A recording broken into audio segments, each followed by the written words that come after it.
I think A through C on this one, we've seen a bunch of already. Letter D, I'm going to talk about a slightly different approach there. So there's all work and all answers right there. And as we look at this problem, they give us the graph of f prime. And then it says, where does f have a relative max? So we should know f has a relative max where f prime changes from positive to negative. And so that's given the graph of f prime. That's where that graph goes from above to below the x-axis, because here we have positive y values, the derivative is positive. There, the derivative has negative y values, the derivative is negative. So if the derivative switches from positive to negative, from above to below the x-axis, that's a relative max right there. So I just mentioned f has a relative max at x equals -2, since f prime changes from positive to negative. You have to say that phrase there. That's what they need to see, exactly that. F prime changes from positive to negative. Don't use the pronouns. It has to be f prime. Got to tell them what changes from positive to negative. If you just say it, they're not going to know what you're talking about. All right, and then it says on what open intervals is the graph of f both concave down and decreasing? All right, so f is concave down means the second derivative is negative. F is decreasing means the first derivative is negative. All right, so let's just kind of break down both of those things there, and then we'll find our answer. If I tell you a function is decreasing, that means its derivative is negative. And since this is your derivative graph, this derivative graph is negative, where this given graph is below the x-axis. So that's one squiggle thing that I got there, or a box thing if you wanted to box it. That's what I'm looking for. Where is this graph below the x-axis?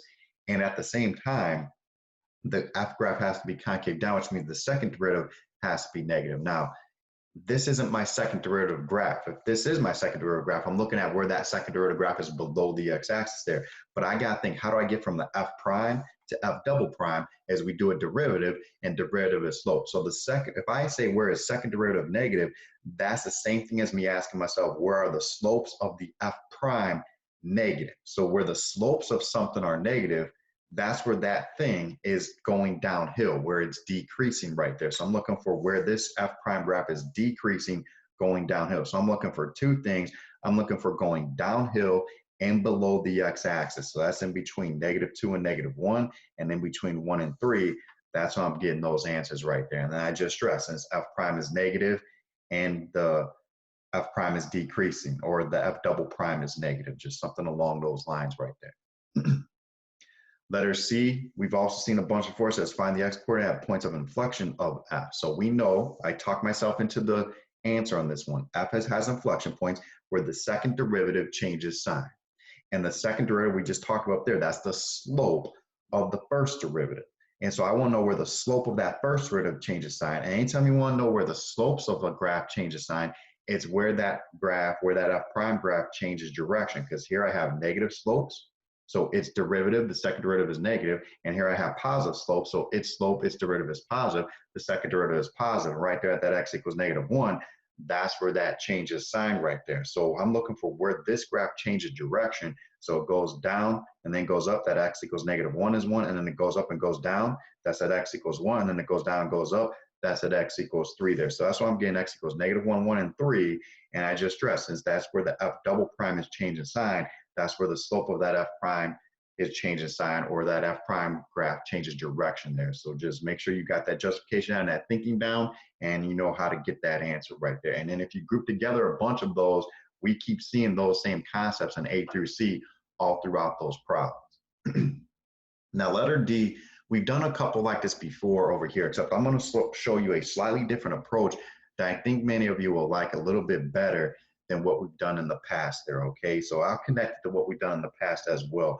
But letter D says we want to get an expression for f of x involving an integral, and then we want to find f of 4 and f of -2. Now, this is the first time they're kind of throwing this thing at us, where we got to come up with that. Usually they just say find the f values, and we know to get from f prime to f, we're supposed to integrate, right? But now we got to start thinking about this integral as an accumulator. So what I'm thinking is, I know when I integrate f prime, that's going to give me f, all right? And that's what I'm trying to figure out there, okay? Now, here's why I chose these numbers. To me, these are like those position, velocity, acceleration, those particle problems, where they give us where we're at. They give us like, hey, at t equals 1, after 1 second, our position is at 3. And then we're going to figure out where we went from after 1, right? And so this is the equation. I want us to kind of study this and learn it. So f of x, you always got to do your initial position. So it's kind of like you're getting a position function, because this is your derivative, like a velocity, and you want to get your f function, which is your position. So you got to always take into account the initial value or the initial position. That's where you start with. Now, if you know you're at 3 at like 1 second or 1 minute, then what you do is you pick up where you left off. You pick up at 1, and then when you integrate f prime, or you integrate that velocity from 1 to wherever, that gives you how far did you go from 1 second to whatever, okay? So if they would have told me f of 17 is equal to 3, then I still would have had the 3 right there, and that means that's where I'm at after 17 minutes, and then I would pick it up where I left off. I would integrate from 17 to x, because I already know where I'm at 17 minutes, and I'll put my 17 right there. You pick up where you left off. So there's your initial position at t equals 1, and then you integrate from where you left off to where you want to go.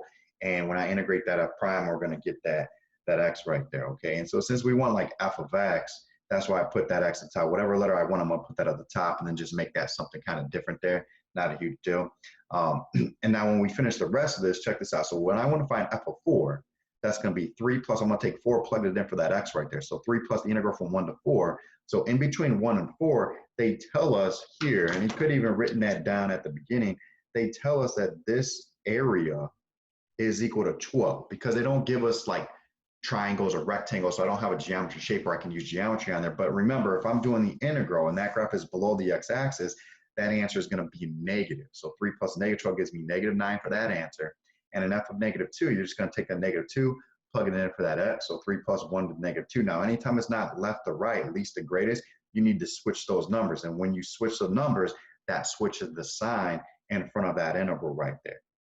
And then when you do the integral between negative 2 and 1, they tell us that that area is 9, but since it's below the x-axis, your integral answer was actually going to be a negative 9. So that integral is negative 9, and that negative is there because you had to switch those numbers around. So minus the negative is going to be plus a positive, so you're going to get that 12. So I would love for us to kind of study this and practice this. You know, they've been doing that stuff a little bit more recently. And to me, if you go back and hit a couple other problems that we did this stuff on, this will work on there as well. I didn't mention that in another problem, but this is what we did in the past on those, okay? And it would have given us these same answers, but it wouldn't have given us this equation that they wanted. So you would have had most of it. And if you're solid A through C, you got just about everything on that problem right there. But I think this is just a little bit more efficient.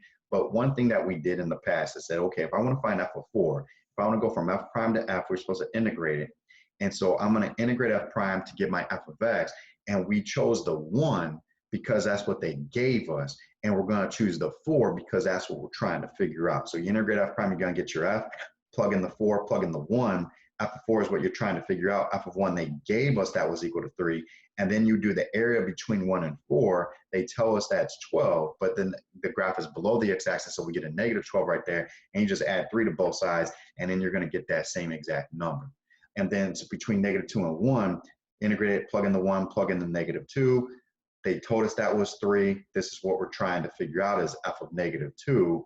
And then so I just like move that over to the other side, divided by the negative or whatever, and you're going to get that same exact thing there. So 2 different ways to do it, but I think you might be happy if you just kind of at least try that way, practice it. But if this works in your head and you can get it that way, you know, they take about the same amount of time, but you have to be able to also get this equation since they said write that expression right there, and that's how you're kind of getting that right there. So please practice those. Those are pretty important problems, and we've seen a bunch of them. So group it together, a bunch of them, study those all back to back to back, and become experts at those.